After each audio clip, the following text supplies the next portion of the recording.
Hey, how you folks doing? My name is Alex, and here I am in the beautiful South Shore, Bermuda. Yeah, today's September the 8th, Sunday.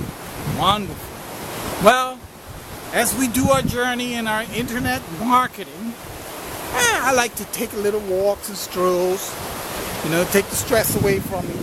And that's what I'd like to talk to you about today. A little bit of how to deal with those little everyday stresses that we get so that it doesn't get to us, because when you're joining a new adventure like internet marketing, and you're trying to get these results because you want to achieve a lot of big things, and sometimes these things take a little bit of time and frustration kicks in. Sometimes, some things are more on the personal level. Maybe the family is not quite as supportive, maybe friends are not as supportive, and you wonder, how do I deal with this? How do I go about it? So I like to share some of my experiences. Some of them have been good, and some of them have not been that sharp. When things get rough. So I'm hoping that by sharing with you some of these experiences, you could learn from it. Now, I always say that when we're dealing with difficulties, especially with personal ones, like the family and all of that, I've made my mistakes of that. I mean, I've been trying to succeed in the internet for years, and I had this pit bull mentality that if I want something, I just lock and load and I ignored everything else around me. And I made these fantastic timetables of success that and it just never fulfilled.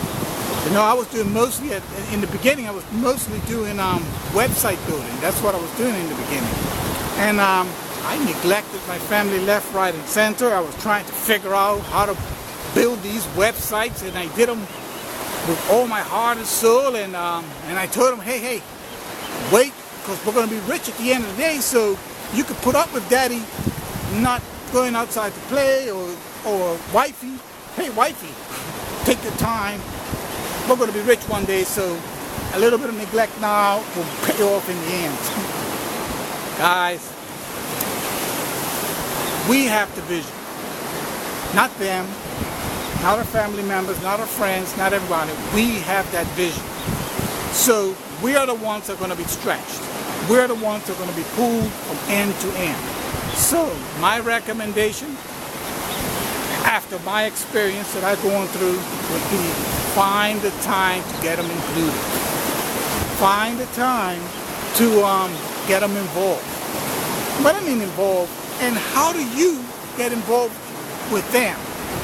And here it is. I know it's an incredible limited amount of time when you're working and you're trying to do two things at the same time. So if you're trying to open up a new business and you're trying to do your regular work and you're trying to do family work, I support you.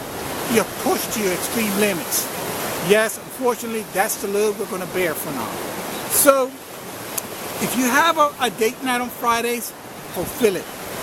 Don't worry about the webinar. Find out when the replay comes up, or reschedule your date night for another day, like a Thursday. Don't cancel it. You can do it earlier, but don't do it afterwards. Try to keep as much peace as possible at the home front. I know what I'm saying because part of the issues I'm going through now is because I neglected the home front. So do not neglect the home front. I'm going to tell you that from my personal experience.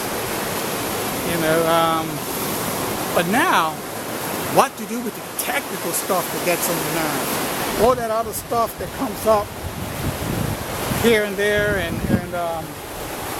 emails and the automated emails and all the other kind of stuff that you're trying to work out that create difficulties. Some of them are technical difficulties, some of them are not. So here's what I've been doing to deal with my technical issues. First and foremost, stay calm. Don't let it get you frustrated. Don't let it get you too angry. If you gotta scream, scream, but try to stay as calm as you can. Now, generally speaking, the two sites that I use, and you've probably been using them all along, is Google and YouTube. But I always said, if you are going to be in this business, the first thing I would do is find like-minded people. People who are doing the same thing. Because if you're going to spend an hour or two searching for an answer, when you could have just gone to a chat room and talked to Mike, and Mike said, yeah, I know how to fix it, and he'll hook you up. That could save you a lot of time than going through 100 YouTube videos trying to find out the answer, or going through a whole search of Google when somebody else could have given you the answer just like that. So that I will start doing is start looking for those like-minded people. You can find them in Facebook, and they don't even have to be from the same company.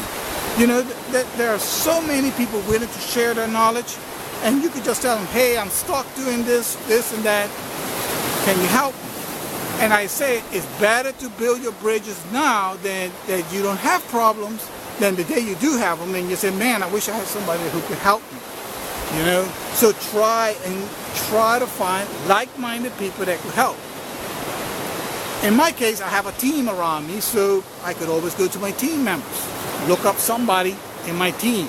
Develop a close relationship with people around you, and you will see that that will give you better results in finding solutions to your issues.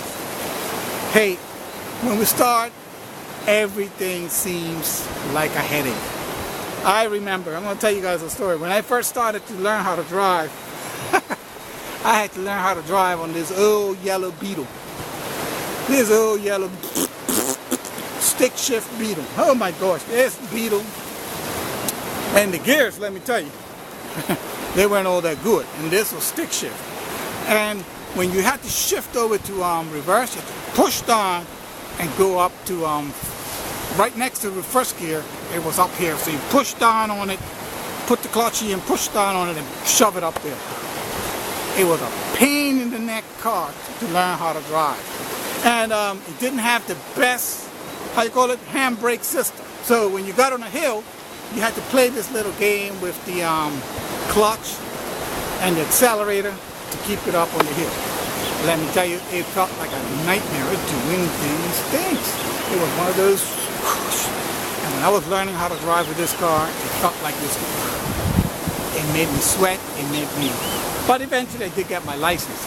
And what I remember about that car was, when I used to go out on dates, was that I used to have to carry a spare shirt with me. Because it used to make me sweat so much. Could have been the lack of air conditioning, but it used to make me sweat so much driving this car because of all the nerves that I would have with it. That and when I would get to my date, I'll be sweating. So what I would do, I would carry a spare shirt with me, and